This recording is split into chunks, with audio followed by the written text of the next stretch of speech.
Welcome into the first ever episode of We Know Ball. I'm Connor Fuchsa. I'm Alyssa Brandon. I'm Mason Bella.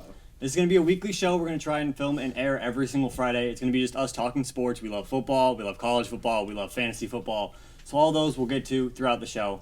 But we're going to start off this week with the NFL and, of course, just the NFL being back. So before we get into the Ravens and Chiefs, let's just talk about how nice it is to have football back. I'm just so excited we got football on our televisions. Oh my gosh, I felt like Thursday night last night, I couldn't believe it was real. I was getting so excited with college being back. It's like, okay, I'm missing something. And last night it was finally like, okay, all is right in the world. No, for real. Yeah, I feel like I used to be a big NFL guy, and I used to love the NFL. But in the past 5 years, I've started to love college football a lot more. I don't know what it is. I think it's just the rivalries Yeah. and young kids getting to play the sport that they love. So but don't get me wrong, I also love the NFL Yeah. and love watching that game last night. It was an amazing game. Oh yeah, no, definitely. Ever since we've gotten to college, I've definitely become a bigger college football fan. But NFL is just another different animal for me. It's top tier. We've had college football on, and it's been really nice. Don't get me wrong, but last night finally felt like that missing piece in my heart was back, and we're just back to whole. We got football on our televisions Thursdays. Now we got Fridays and Saturdays for college, Sundays, Mondays again. Like 5 days of the week, we got something to watch. Like it's amazing. Now we have reached the period where we have football until February, and we don't have to miss it anymore. That's what I'm saying. I'm just excited that like my Instagram feed is also NFL. Oh, Like, yeah, I mean, no offense to WNBA, but I was getting tired of having to defend Caitlin Clark over Angel Reese for the entire summer. Ever since NBA ended, there's just been nothing. There was Olympics for that little 2 weeks. That was nice, but You don't like those little training camp blurbs that they just pop Yeah. out there? That's not that interesting I was to you? not really that interested in watching that. You could sit around for 3 weeks. Oh, he's going to the Steelers, going to the Commanders, going to the Niners, going to the Steelers, and now we're back to the Niners. So I'm just happy. All the offseason drama's done, all the waiting's done, and now everything's just back to just being football. So Yeah, I that's 100% great. agree. Now, let's start off. Last night, there was the first NFL game of the season, the AFC Championship rematch, Chiefs versus Ravens. Give me y'all's initial thoughts. I thought the Chiefs would win, but I was honestly surprised at the Baltimore Ravens fight. I honestly felt like when I was watching it that they were winning. I felt kind of more down on the Chiefs. I felt like they weren't really winning when I was watching, but they were the entire time. The Ravens, just their huge use of Isaiah Likely, I think was insane. Some people expected that, but a lot of people kind of thought Mark Andrews would be more number one guy go-to, but Mark Andrews caught like 2 balls, I think. Yeah, that was crazy. So I think that's a huge storyline coming out of it, but obviously props to the Chiefs for pulling it off. Obviously, we can't deny Mahomes, although he didn't have that great of a performance. They did what they needed to do on offense. So Yeah. Mason, what about you? Well, as a Mark Andrews fantasy owner, Oh, all right. did not like the usage of Isaiah Likely, but in those last 10 seconds that they used him twice, I thought he was out for the game, maybe out for the season when he fell down and he was injured. No, for real. He pulled a whole 180 on us. And then I saw him came back, and I was like, oh my gosh. And then that final play, man, I really wanted the Ravens to win there. I'm not going to lie, because, the Chiefs look like world beaters still. So I would like to see possibly the second best AFC team to beat them, but it was a very close game. I Also, enjoyed watching it. I just wanted overtime, to be honest. I Yes, wanted that more touchdown to be. football. I didn't really care who much won last night. I'm not a big Ravens fan. I don't really like Chiefs either. So I wasn't really cheering for either side. But when it comes to just watching football, I'm like, imagine the first game of the year we get an overtime game. That would just be pure cinema. But unfortunately, his foot was 5 inches over the line. He was out. But one big storyline I do want to talk about. I want to talk about Lamar. So it was a very interesting performance. Obviously, on the ground, all the offseason's been talking about how he's lost some weight, he's looking slim, and he looked amazing running the ball. But passing the ball, there was a little skeptical. He was getting to Likely short, and Likely was getting yards after the catch. Zay Flowers, he was honestly only throwing it to him behind the line of scrimmage and then letting him work. Yeah. And then when it came to some big throws at the end of both halves, he missed them. Yeah, I think a huge thing for him is his deep ball passes have to improve. He had, I think, 3 or 4 in the second half that were probably plus 30 yards that he completely either just overshot or they were just not clicking on the same page. I was impressed with how he used Zay Flower in the first half, but honestly, the deep ball problems, if they had hit those, Ravens would have won the game by 2 touchdowns. Oh, yeah. So that's huge for Lamar. I just feel like it's also just the game planning that they went into it. This is this is a good Chiefs defense. Oh, yeah. Okay. And I just think that Harbaugh and Lamar sat down and was like, hey, do you feel more comfortable? Deep shots or short, quick game. Yeah. And I guess he said quick game because he only had like 5 or 6 tries at a deep shot. So I just think that was in the game system, and I think that game was intended for him to get his rushing ability back. Yeah. I honestly think that Lamar is not. Part of him I feel like isn't even interested in really improve. Not that he's not interested in it, but that's not his priority to improve his deep ball game. He has come out and said multiple times that he wants to run the ball. He wants to be the guy. So he dropped weight to do that. Like, that's his priority. So maybe he's just not even looking to do that at all. Yeah, and I will say, credit to Lamar. As much as like he did maybe have a worse like passing game than people would have liked to see out of him, the reigning MVP, his ability to create plays out of nothing, the amount of times he was dead to rights in that backfield with the Chiefs' amazing pass rush, those linebackers blitzing, every single time he escaped, he got outside, except for that one fumble he had. Literally every single time was extending plays over and over and over again. All of his runs, besides like a couple, like a handful, were design runs. All the rest of them were just him breaking out of the play and going to get something out of nothing. Yeah. So. No, he looked good.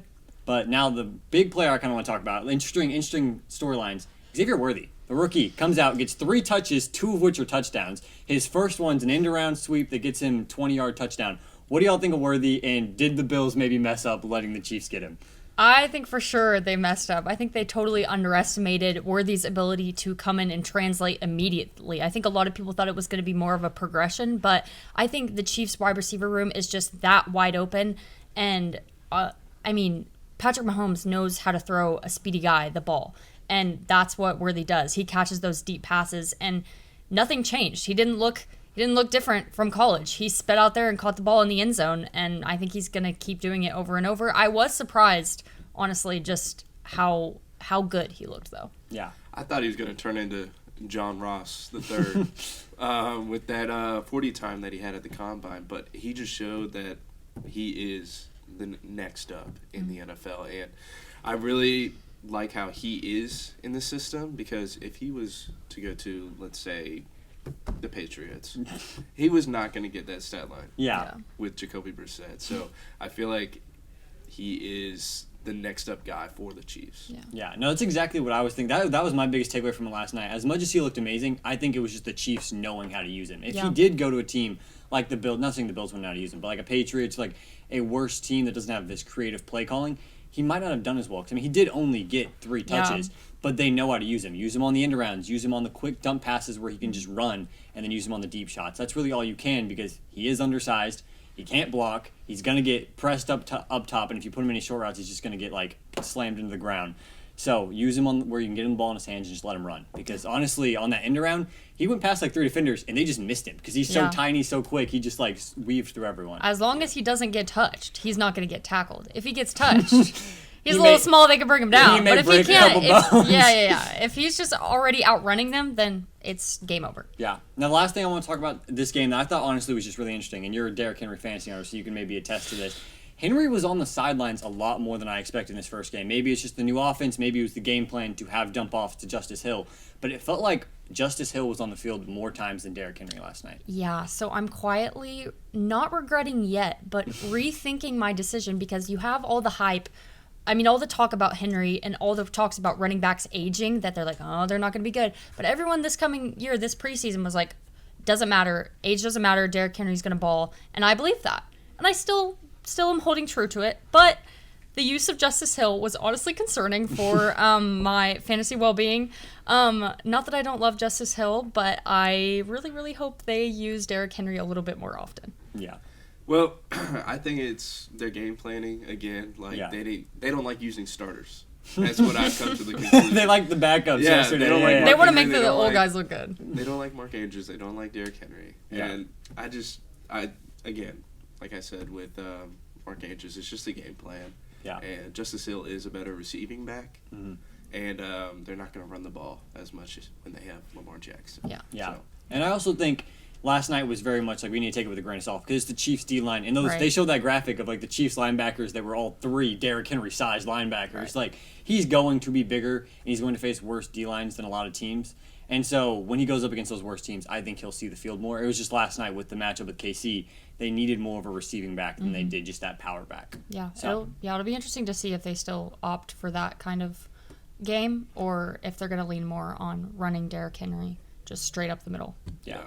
But now let's shift gears a little bit. First off, I just want to say I'm excited that we've got football again tonight because we've got Packers-Eagles. Yes. But let's shift gears looking far in the future. We started with last night, now let's look far in the future. This first show is going to be a little bit more of just predictions for the season and hot takes for the season because it is our first episode and there hasn't been many games played yet. So let's start off with our playoff predictions. Let's get into them before the commercial break, and then afterwards we can discuss what we think about them. So, Alyssa, do you want to kick it off with your AFC predictions? Yeah, so for my AFC predictions, I'll run through this really quickly. I still have the Chiefs as the top dog, the number 1 seed. Honestly, if anything, the receiving room has improved, and Patrick Mahomes didn't have very many weapons last year, and they won the Super Bowl. So, if their receiving room improved, in my opinion, they're still going to hold true to that number 1 spot. I have Texans, the Houston Texans.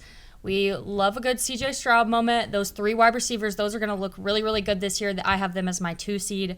Then going over to just the AFC, I have the Bills against the Bengals, the 4 and 5 seed. Then I have the Ravens coming in with the 3 seed. We just talked about how Lamar looks pretty amazing regardless of that deep ball issues. And then I have the Dolphins at the 6th seed. I think they're going to maybe kind of in the middle of the pack this year. I don't know how well their offense is going to perform. It's been really good in regular season, and then they get to the playoffs and they kind of choke a little bit. So I don't know how that's going to go this year. They have to get to the cold weather. They struggle. Right, yeah. But I think, honestly, Jalen Waddle is going to take a huge leap again this year, and him and Tyreek Hill are just going to continue to put up big numbers.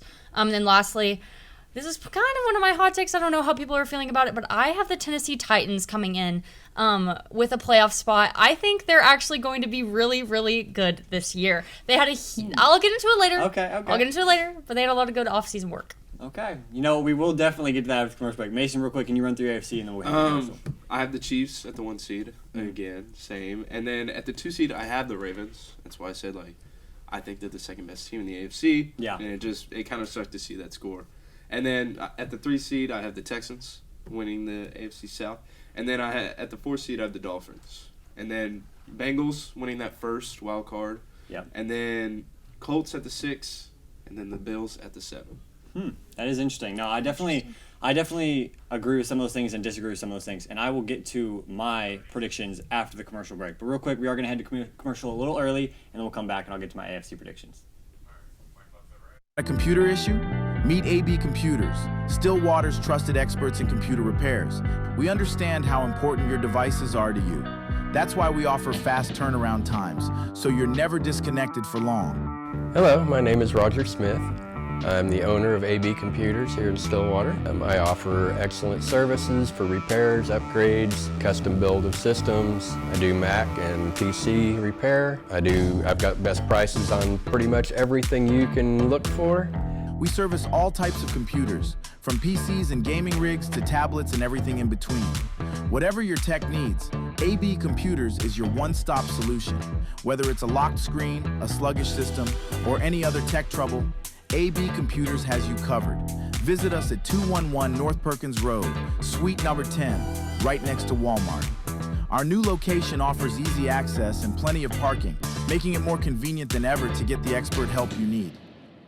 Ace in the Bowl Salsa started many, many years ago. I was trying to find a recipe to take to a family gathering, and so I started messing around with different recipes, and I took a little bit from here and a little bit from there, and I came up with a salsa that is truly unique. Ace in the Bowl Salsa is an olive oil-based salsa with tomatoes, green chilies, green onions, and black olives. There's no sugar added, it's gluten-free, low-calorie, low-carb, low-fat, low sodium. So it's a very, very, very good alternative to any snack you may want. As of right now, I'm just looking to be in Oklahoma and having a successful business within the state. If my grandkids could ever take it over when they're old enough, that would be my dream.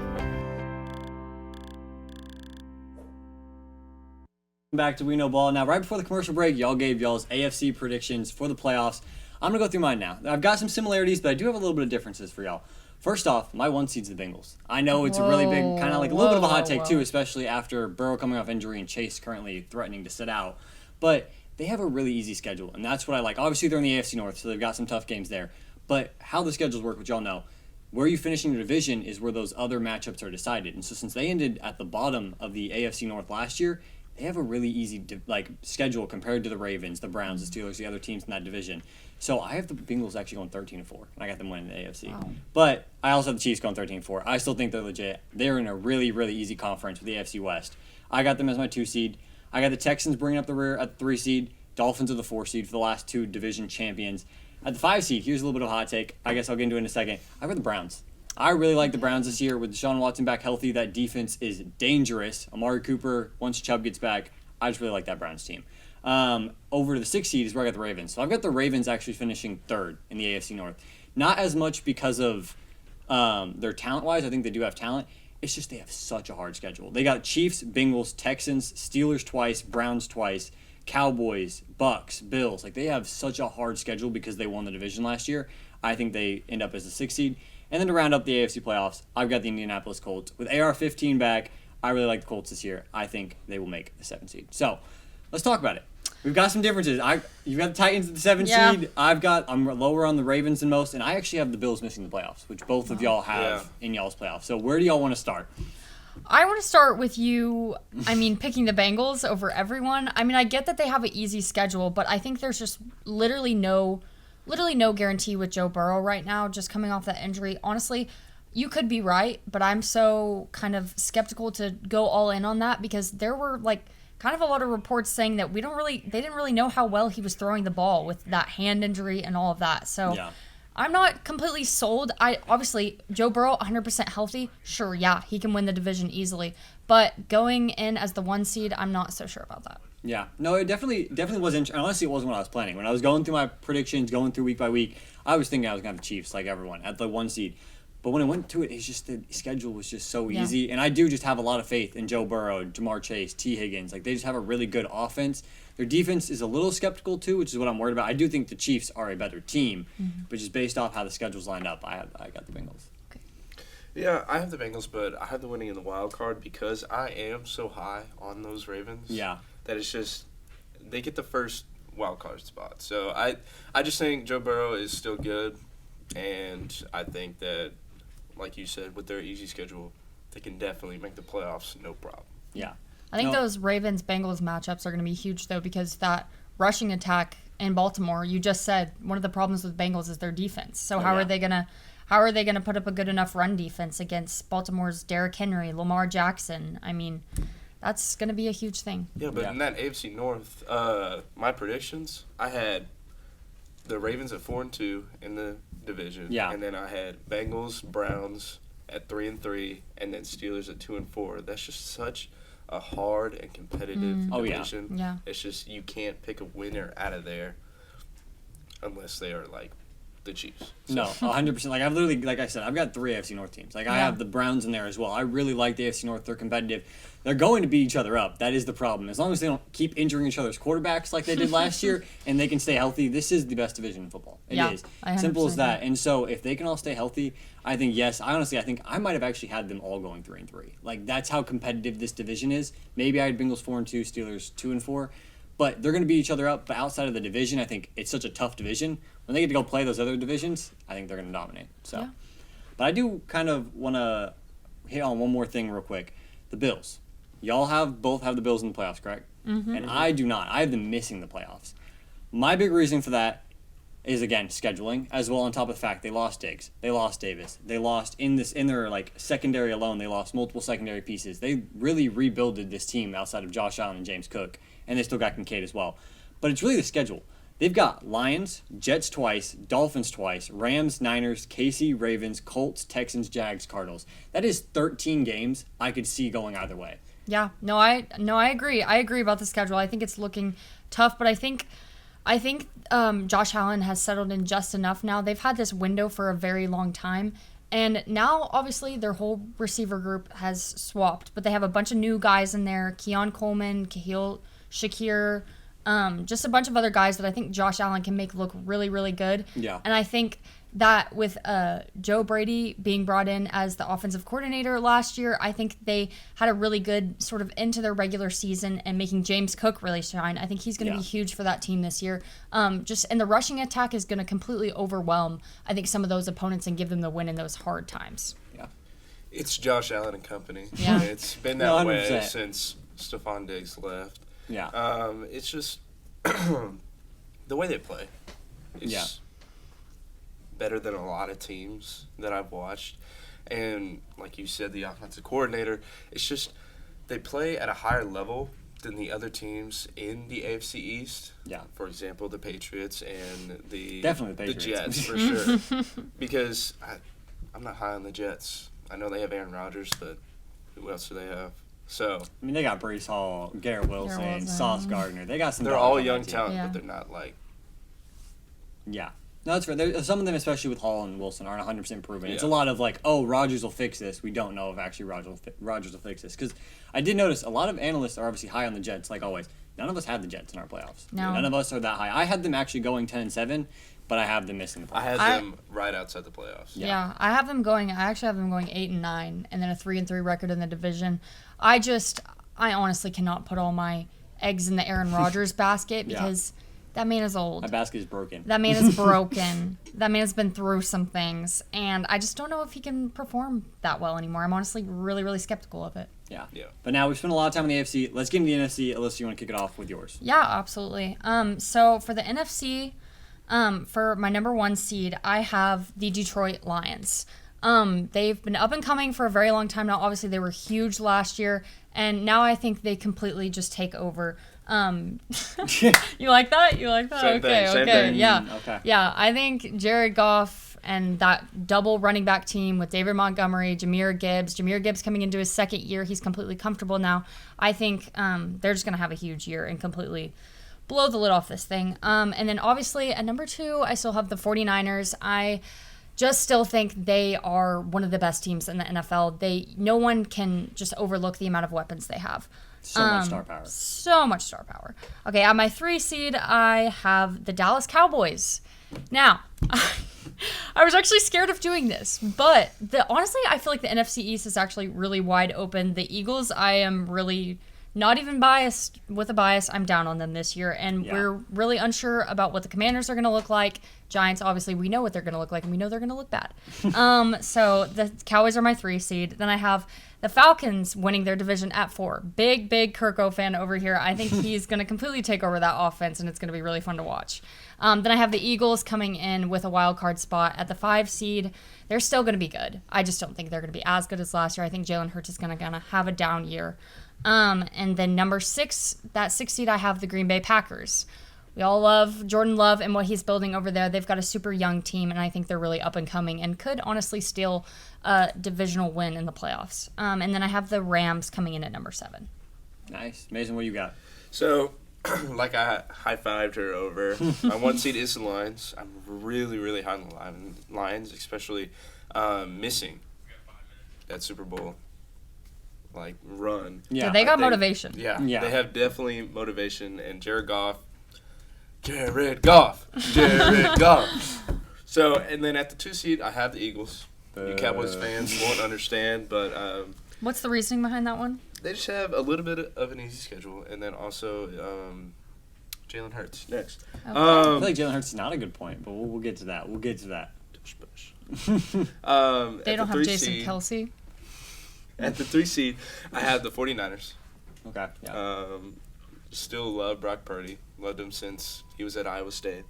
And then at the 4 seed, I have the Bucks winning that soft NFC South. Yeah. And at the 5 seed, I do have the Cowboys. So I have them playing the Bucks again this year. Yeah. And then I have the Rams at the 6 seed versus the 49ers, so an in-conference matchup. Yep. And then at the 7 seed, I have the Bears.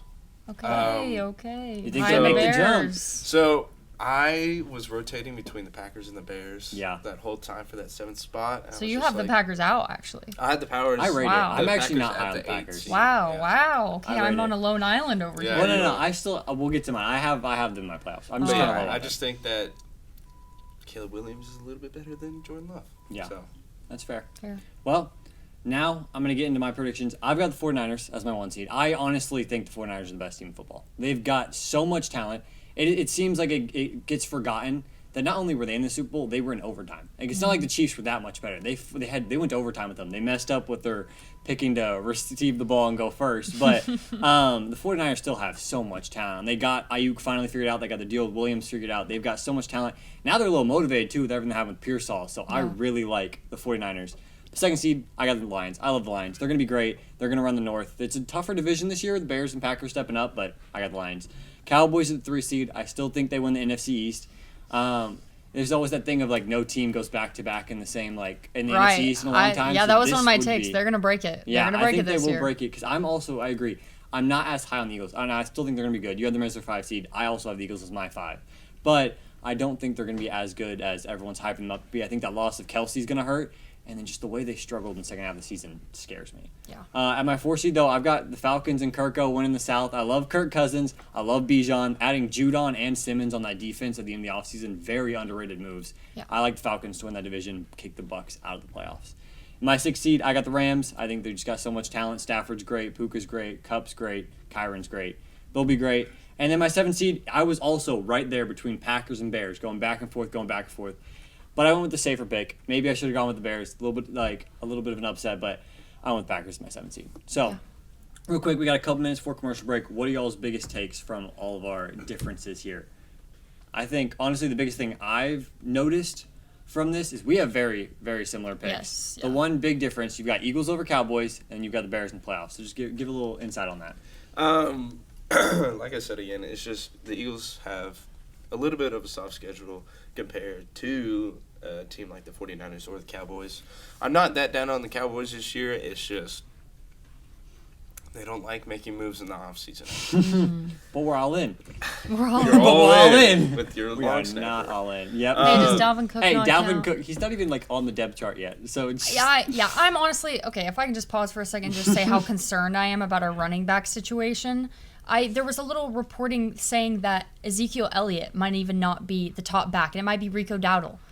I'm just concerned that that's where we're putting our reliability in a running back is Rico Dowdle, because he's a good back. He can run, but he is not your number one back kind of guy. Yeah. Going to put up the amount of rushing yards that we need with a little bit of lack in wide receiver room. We have CeeDee Lamb, obviously that's great, but there's a little bit of a drop off there. I think guys like Tolbert, Jalen Brooks are coming up, and a lot of people are talking about them, but we definitely need a more overwhelming rushing attack to make up for that, and I think we just don't have that. So that is a concern, and I totally get that. Yeah.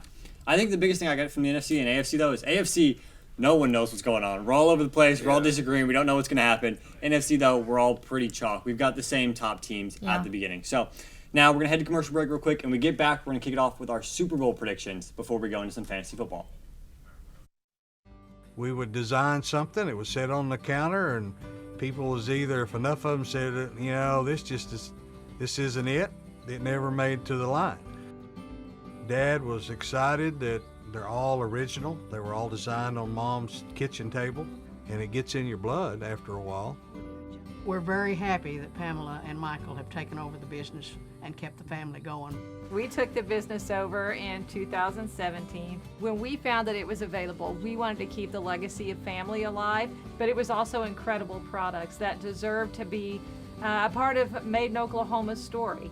We were a part of Made in Oklahoma years ago, and so it kind of grew as Made in Oklahoma grew. Oklahoma is ingrained into everything that we did. We've been here most of our life. That's what we entailed our whole business on, was the Oklahoma homegrown feeling. Deep Fork Foods started in 2014. We started off with our nut products, and now we produce everything from jarred products to cookie mixes and pancake mixes and dried products for people, as well as our spice blends. Now we produce over 168 different products for ourselves and about 20 to 30 other companies in Oklahoma. I'm Cindy Stewart. I'm one of the owners of Deep Fork Foods. We've gone from just making our own stuff and doing just small things to being able to co-pack and work with other companies and individuals within Oklahoma and across the United States as well. I'm just really thankful for the journey that we've had so far and really look forward to the future where we're taking Deep Fork Foods and being able to provide more value for Oklahoma and its economy, as well as all the people within the state. I love the opportunities that being in the food business provides. I absolutely love sharing food and good stories with people, so this just gives us another connection. And I can't wait to see where this path takes us with it. Welcome back into We Know Ball. So now, right before the commercial break, we went through our AFC predictions, NFC predictions for the playoffs. Let's skip ahead. Let's go to the Super Bowl. What do you got in your Super Bowl matchup, and who do you got winning? All right, so this may sound like kind of chalk, kind of basic, but honestly, if you look at the playoff picture last year, that's kind of how it goes sometimes. So I have the Chiefs at the 1 seed getting into the Super Bowl, and then I have the other 1 seed in the NFC, the Detroit Lions, getting into the Super Bowl. They're going to have, I think it's going to be a really, really good matchup. And we obviously already talked about how high we all are on the Lions. We know that they're going to be in there and be really great. I think they're super motivated, like we talked about. But I have bet against Patrick Mahomes in the Super Bowl 2 years before this, and every time he has won. And so I'm not going to make the same mistake again. I'm not going to do it. Like I said earlier, they already improved their wide receiver room. They got Xavier Worthy. They have Hollywood Brown possibly coming off injury. I think Isaiah Pacheco is taking a huge leap too. And their offense is just kind of unbeatable at this point. They're kind of in that reminiscent of the Patriots dynasty era where it's just really, really, really hard to beat a team like that that's got such a streak. So I have the Chiefs winning the Super Bowl. It's interesting, but it's not interesting. I mean, it's pretty chalky. It makes Yeah, sense. But, like, at the same time, I'm glad someone did it because I didn't want to be the one to pick the Chiefs at this table, so I didn't go for Someone it. had to do it. But, like, let's be honest. It is the most realistic possibility. Like you said, they've upgraded the wide receiver room. The defense is still great. All they really lost was Snead on the defensive end. And I really agree with the Isaiah Pacheco breakout year because I think he's going to be an absolute dog this year. Yeah. Hey, don't ever compare my Patriots to the Chiefs. Okay? That's never going to happen. Okay, what But are your Patriots doing the now? The Patriots never three-peated, though, so we'll see what happens here. They did go back-to-back once, so we'll see what happens. They've already matched that 2004, 2005? Yes. Patriots, but now let's see if they can do what Brady never did and get a three-peat. So my Super Bowl is the Patrick Mahomes Kryptonite, Joe Burrow and the Joe Bengals Shiesty versus, of course, the Lions. We got some Lions lovers at this table. I know, Yeah. I know. Who you got winning? The Lions. You think Detroit Wow. gets it done? You think Detroit gets their finally. championship? Yeah. They're out of the poverty. They're out Out of poverty. Jeez. No, Out I of mean, 0-16. yeah, out of that 116. No, Hey, I mean, props to Matt Campbell for turning that team around. Yeah. I think he's just been the biggest game changer kind of in the NFL, coming in and flipping the script. So Got to props to get him. their kneecaps. Come on. No, Dan Campbell really has turned that team around on its head. And I mean, just again, they've got so much talent now. They're one of those teams that just have so many playmakers. It's hard to see them not making it to the Super Bowl, which is obviously why y'all both got it. Yeah. But for mine, I don't. I actually don't have the Lions here. I have two teams neither of y'all have in the championship.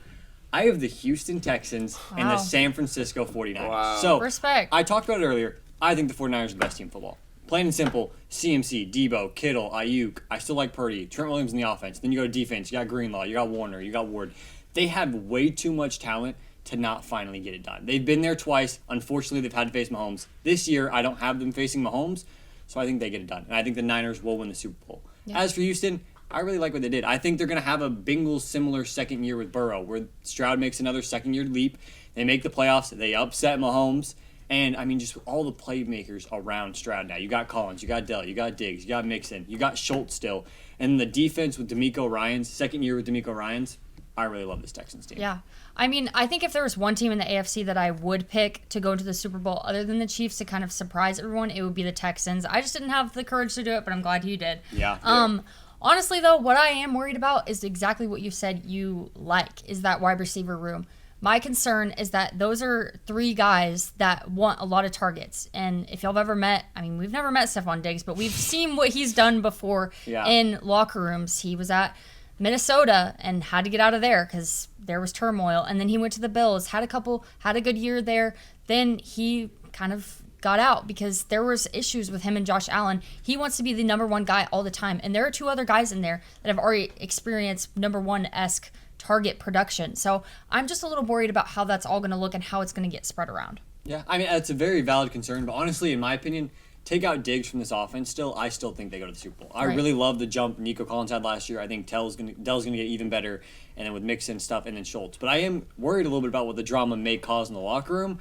But as long as Diggs gets a little bit, if he ends up being a wide receiver 2, wide receiver 3 because he's being all drama and stuff like that, I think they can still make it. So fair. I'm happy with that. But now we've talked about all of our playoff predictions, talked about our Super Bowl predictions. One more long season term that we're trying to figure out. Let's do some hot takes. Let's talk about some hot takes. Let's get through 1 or 2 things that we think are just no one really is talking about that we think that no one else thinks for the entire season long. So, Alyssa, you want to kick it off again? Yes. Okay. So my hot take, it already got a little about the brought up Titans again. before. This is an original take. I was doing my schedule picking and everything, and I just sort of developed this.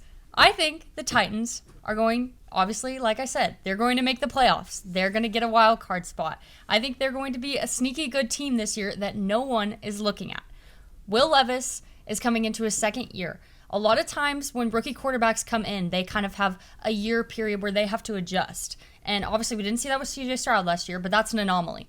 Will Levis, I think, is coming into his second year. He's going to settle in and honestly produce a lot better than a lot of people think they are. Now, if we look at some offseason additions, a lot of people coming into the offseason, you would expect the Titans to kind of maybe, okay, let's take a step back. Let's kind of trade some picks. Let's get more into a rebuilding season.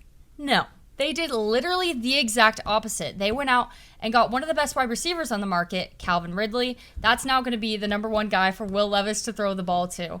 Then they also got Tyler Boyd. I know he's not like a huge producer, but that adds to their wide receiver depth. Then they went out and stole Cowboys' own Tony Pollard. He's a good back. He's a good receiving back, and they have a little bit of a double tandem there with Tyjae Spears.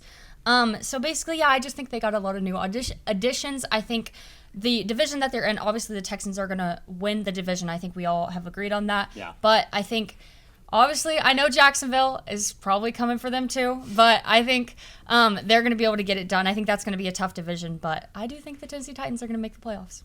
See, that's where I do agree. They did have actually a very underrated offseason. I mean, I honestly really don't like Ridley, but L'Jarius Sneed specifically, Pollard adding that run game, Spears is going to get better, Levis is going to get better. I do agree.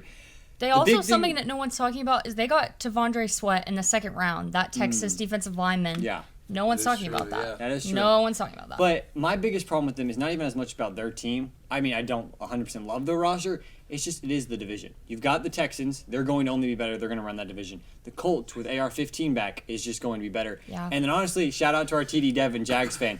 The Jags, a lot of people are forgetting that when Trevor Lawrence was healthy last year, they were like 7-1 at some point. Or I think it was 6-1 or 7-1 at some point.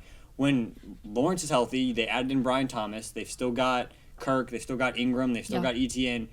They still got Josh, now Hines Allen or whatever what it is, not Allen anymore. But they've got some dogs on that team. I think Jags, I had us 10-7. They were sleepers to make the playoffs for me. Yeah.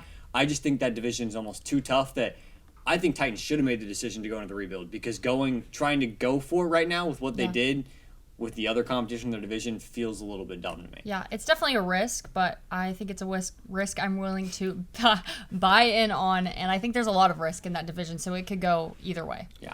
It's crazy. Like 5 years ago, we're talking about like how the AFC South is like the worst division. Yeah. Not even in 5 the years ago. world. Let's go three. When years. Lawrence got drafted, Exactly. that division was terrible in 2020, and now they've all just skyrocketed. And now we're saying how tough it is to be in that division, and it just speaks for the fact of the new talent that has come into the NFL. From college football. It's insane. Yeah. Anyways, what's your hot take? What you got, Mason? I don't know which one to pick here. I think we might only have time for one now, so pick your favorite one. They're both really good. I'm going to say Offensive Player of the Year winner, Nico Collins. Wow. Interesting. Okay. That's really interesting. Keeping it in the AFC South. I was going to say, keeping it in the AFC South, though. I love the shout for Collins, but the problem is like the volume. What do you think in there for Houston? So I'm thinking that Stephon Diggs is not going to perform like he did in Buffalo and Minnesota. So I think he drops down to the wide receiver 2. Yeah. And then who's there to take that spot? It's either Tank Dell or Nico Collins. Nico Collins is just a way better athlete than Tank Dell. And then he's got a top 5 quarterback. Oh yeah. Oh, so top 5 is kind of questionable. It's top 10, but I wouldn't put him top 5 yet. Okay. We'll have that debate. We'll have that debate different. We'll get there. We'll get there. You told me earlier about how much you hate Will Levis, so. I do hate Will Levis. So, yeah, you can bring that up with her. Anyways, he's also just in this new era of football where the deep shots are the move now. Yeah. I think that C.J. Stroud is willing to do that. He's willing to give Nico those targets, receptions, and yards. So I think his stats at the end of the season are just like, how can we not give it to him? That's what I'm more or less worried about, is not his production. I think his production is going to be great. It's going to be the stats to get like an offensive player of the year now. Is like the bar is like 120 catches, like 1,800 yards, 10 plus touchdowns. And I just don't know if Stroud can get it to him that much for his stats to look better than a Lamb, a Hill, a CMC's, other guys. But I do like, as a hot take, I like the shout that there's a potential that he could at least be in that conversation. For my hot take, this one is where y'all are definitely not going to agree with me. I've got two. I kind of want to say both, but I'll just start with this one because I've been talking about it all offseason. Y'all have kind of already heard me talk about this off camera before. I am very, very low this year on the Ravens defense. I think the Ravens defense will not be a top 10 defense in the league this year. It may not even be top 15. It'll still be top 20. Like, they still have some dogs there. They got Humphrey, they got Hamilton, they got Roquan Smith. But even last night, it was looking a little suspect. What? Kyle Van Noy. Yeah, they do got him. But, like, they lost Patrick Queen. They lost Geno Stone. They lost Jadeveon Clowney. And they lost their defensive coordinator in Mike McDonald. I think McDonald was a defensive mastermind. And I think what he's about to do in Seattle is going to be absolutely amazing. So that's a little bit of a hot take, too. I think Seattle's defense is underrated. Yeah. But losing McDonald already hurts. And then you lose someone at each level. That's, like, the underrated part. You lose a guy on your D-line. You lose a linebacker. You lose a secondary guy. That messes up all three levels and how they were playing last year. One guy that knew how the team played. Now you got to plug a new guy in there. And so, on top of that, they've got a really, really tough schedule. I talked about this earlier. They're going to have to face the Chiefs offense that already did. Bengals twice, Texans, Eagles, Browns twice, Cowboys, Bills, Bucks. I can keep naming them. They faced a lot of elite offenses, so I don't think their production is going to be as good as the numbers they were putting up last year. So I really don't think – I think the Ravens defense is going to take a step back. I think we saw it a little bit last night. It was hard because the Chiefs' stats didn't show up as well, but that's because they got a fumble that they started on the 20-yard line. They got a fourth down stop, their defense, to where they started on the 40-yard line. So they had a lot of short fields, so it didn't look like they were putting up as many yards or didn't have the ball as much, but it's just because Chiefs' defense was getting them in good spots. Yeah, honestly, I mean, I kind of agree with everything that you're saying, but last night was a huge kind of evidence to me that, I mean, the Chiefs' offense didn't go crazy last night. Like, what did Patrick Mahomes have? Like 290. 290. Okay, well, I mean, but he didn't. Yes, okay, right. He had an was interception. That was not the defense. Yeah, that wasn't the defense. That was a really bad throw by not Mahomes. Yeah, but honestly, I thought the Ravens did a decent job of shutting down of what's a really, really good Chiefs offense. They didn't shut them down, but they put up a good performance. So honestly, I don't know if I really agree with you. I kind of think the Ravens defense has a chance to put on a show this year. Yeah, no, I know I'm going to be on the outcast on that, but I just had to say it because I want to say it now, and we'll see what it looks like. I may look stupid. Midseason, they still have some dogs, and they obviously were the best defense in the league last year. So we could look back at Week 12. They could be the number 3 defense. They could be dominating. The Ravens could be winning the AFC North, and I look stupid. Yeah. But also, it's one of those things that you know someone's going to regress. It's always every year one of those top contenders out of nowhere. The Bills last year kind of stepped back, stuff like that. People regress, and my team this year that I think is just going to regress out of that AFC side, I think it's going to be the Ravens. But now we're going to wrap it up. We're going to head to commercial. When we come back, we're going to get into a little bit of fantasy football talk, and then after we get out of after that, we're going to go into some college football.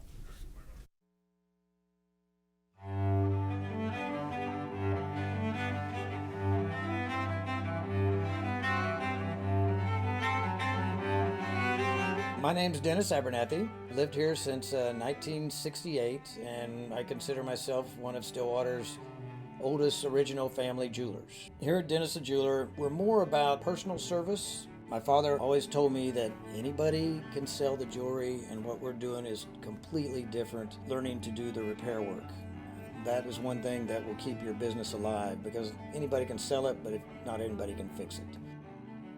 To me, jewelry is very, very personal. Every piece of jewelry has its own story, and I get to hear hundreds of stories from my clients, which I love to hear.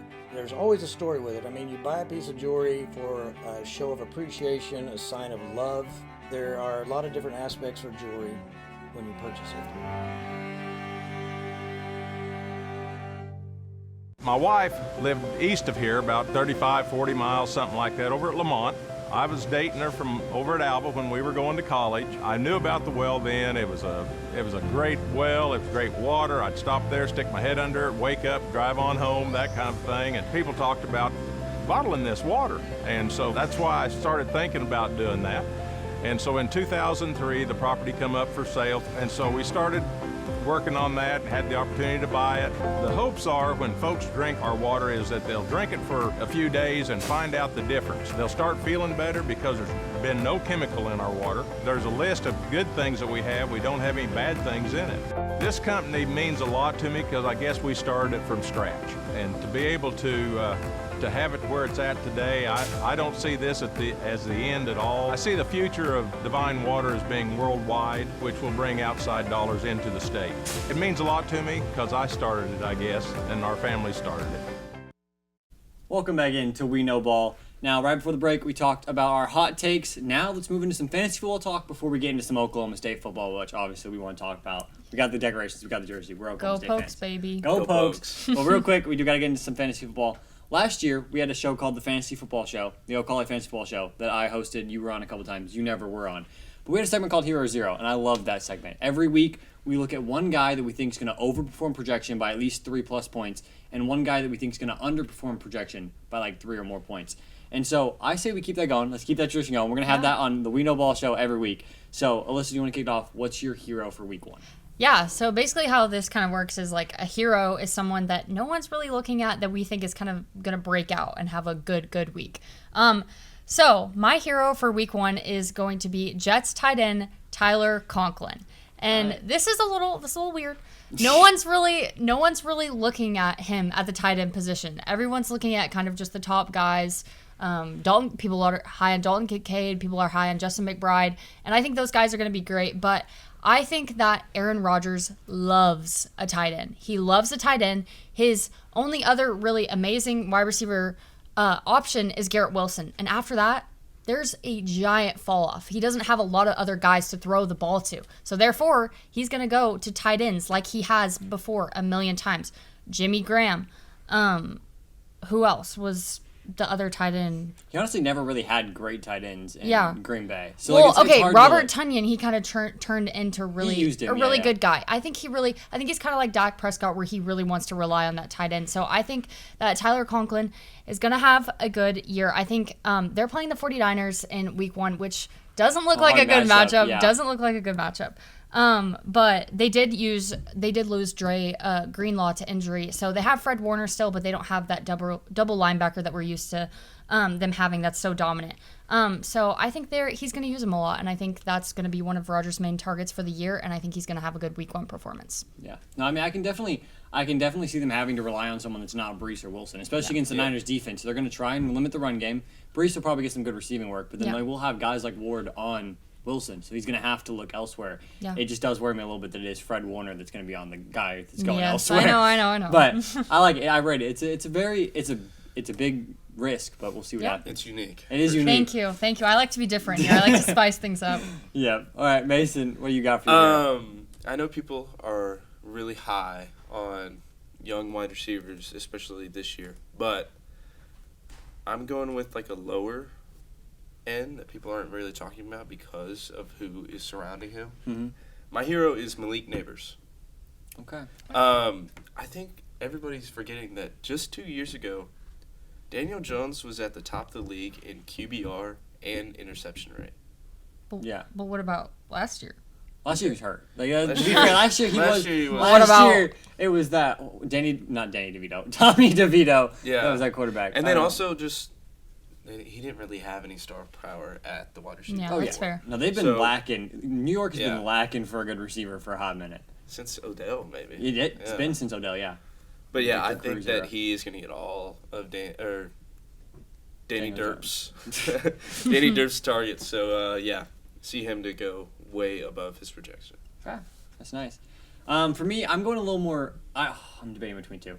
I'm gonna say one real quick, and it's not my hero, but I'm just going to say I have the Seahawks defense in every single league. In all 6 of my leagues, I have the Seahawks defense versus the Broncos. So if you're looking for a defense to stream, Seahawks defense is the way to go. But my hero for the week, it's a little more big name, but there has been a lot of questions about this offense regressing, and it's not as much that like some people are like maybe debating flex or not with him. It's just I think this guy's gonna go for maybe 30 this week. I've got Mike Evans. He's going up against that Washington defense. That secondary we all know is absolutely atrocious. Yes, they've got Dan Quinn now, but even Dan Quinn on the Cowboys, we know they were known for getting burnt a couple times deep. And I think Baker is his first game without Canales as his play caller, which is going to be interesting to see how Baker can do. I think Baker might regress a little bit, which means he's going to have to rely more and more on just the guys he knows that are dogs, and that's Mike Evans. Yeah, I think that's a good pick. I think Mike Evans has consistently been Baker Mayfield's, just the Buccaneers' go-to red zone target. When Tom Brady was there, that's the guy every year. And he, honestly, I don't think there's a lot of regression in his play. I don't think age so is really, age is really not even that big of a huge factor for him. So I think that's a good pick. Yeah. Well, now let's get into the zeros real quick. So what do you got for your 0 for week 1? Okay, so my 0 for week 1 is actually going to be Brandon Ayuk, who's the 49ers wide receiver. Hey. We all know had a little bit of contract issues coming up to this season.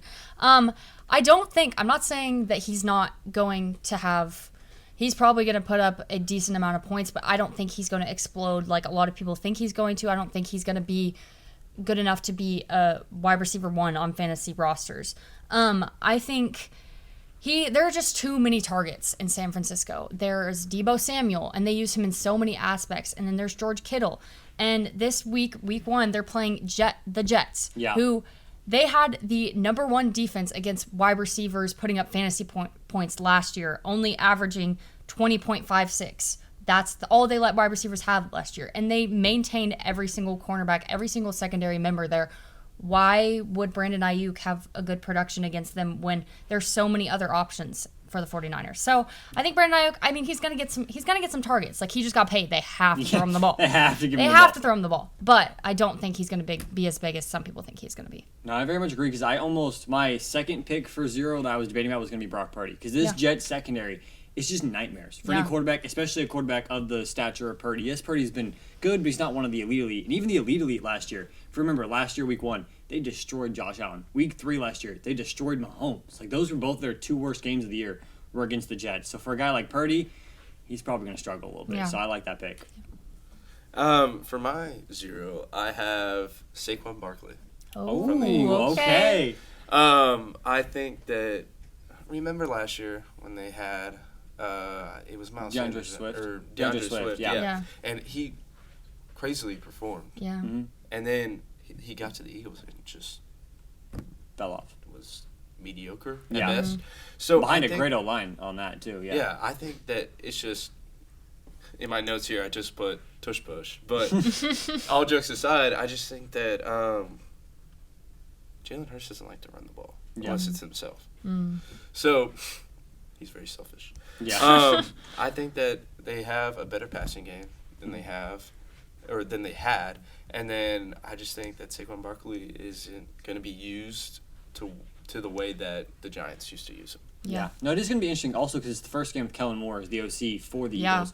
So it's going to be interesting to see what he does with him. They've got Hurts, they've got Smith, they've got Brown, they've got Goddard, they've got Barkley. And so it's going to be interesting to see what the game plan is. So I think it is honestly a little bit smart to stay away from the Eagles the first week if you can. If you've got the bench depth to take a guy out like Saquon. Yeah. Because you don't know what they're going to do week 1. Yeah. And I think so many people are underrating the fact that Jason Kelsey is not there anymore. That is the guy that they've done the tush push with. Like, he's not there. He picked his replacement or whatever, but he's not going to be the same guy. He's not going to be Jason Kelsey. Yeah, he's not going to be one of the greatest No one centers is of all Jason time. Kelsey. So that's going to be, I think it's probably just going to take for them a little bit to adjust, honestly. Maybe Barkley will kind of pop out later in the year, but I think that's a good point.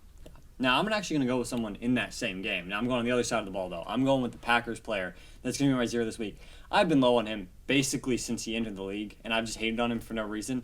But now I feel like some stuff to go off of. It's Christian Watson. This Packers wide receiver group, they've got Romeo Doubs. They've got Jaden Reed. They've got Dontavian Wicks. This first week also, we don't really know where the ball's going to go. Exactly. We don't know which one Jordan Love loves the best. No pun intended. Wow, that was a good one. The second half of the season, it was Jaden Reed. That was his guy. And then in the training camps, all the talks have been about Romeo Doubs and a little bit about Wicks, too. Watson's been kind of getting forgotten in this receiver group. Yeah. He's still projected 12, 13 points. I think I saw some guy, I was on social media, and there's a lot of people talking about starts and sits, Watson or Worthy or Watson and Rice. And some guys were like, oh, I benched Christian Watson last night for Worthy. And I'm like, yeah, you shouldn't have done that. Because obviously we know now Worthy got 20 points, but just because this Packers offense, too many mouths to feed, and I think Watson honestly could be the wide receiver for that team. I'm so glad you said that because I 1,000% agree. Because a lot of people are like, "Oh my gosh, Christian Watson's coming back. He's going to be wide receiver 1 again." But like, when was he ever When was he ever wide receiver one? Yeah. Wide receiver one. When has Jordan Love ever consistently targeted him when he has those 3 other guys? And like you said, a lot of them are up and coming, and Jordan Love's developing connections with them. Christian Watson doesn't have that much experience with Jordan Love, and like you said, so many mouths to feed. How can you just go all in on a guy? I would not. I had him starting my fantasy league last year in our league up here, and he got injured, of course. And then I tried to plug him back in when he came back in. Never worked. Don't recommend it. So honestly, if I had him on my roster, he would be on the bench. Yeah. Now, we are going a little short on time. We might go a little bit over time, honestly, over the hour mark. But let's get over the switch gears. We've talked NFL this entire show. We talked about previewing the season. We talked about recapping last night. We talked about fantasy. Let's go to college for a minute. Yeah. Now, we don't got much time to talk about anyone but our own school. But let's talk about it. We got a big game coming up this Saturday, or I guess that's tomorrow. 11 a.m. kickoff versus an SEC team, Arkansas. Last week, big win over South Dakota State, 44-20. What are y'all's thoughts about the team's performance last week, and then what are y'all looking forward to for tomorrow's game? I'll let you take this one. Well, I think that their performance last week really showed how much this team has improved since last year. Last year, I remember almost losing to an FCS team in Central Arkansas. And then losing to South Alabama. Yeah, so the season started rough last year. Exactly, and I love how it just came out of the gate running. Yeah. Like I haven't seen that in a while because they just showed no rust.